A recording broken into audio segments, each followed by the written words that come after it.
Lalo pong nakakabahala na kung sino pa yung tumitistigo para matunton yung mastermind ng korupsyon, sila pa ang iniimbestigahan, sila pa naiskasuhan.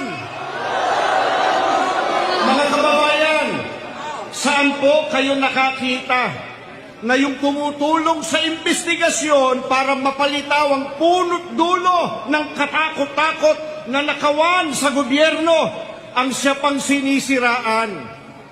Hindi po ba masyado namang halata na concerted effort ang mga ito para talukbungan ang katotohanan at iligtas ang mga pinakanakinabang sa nakawan?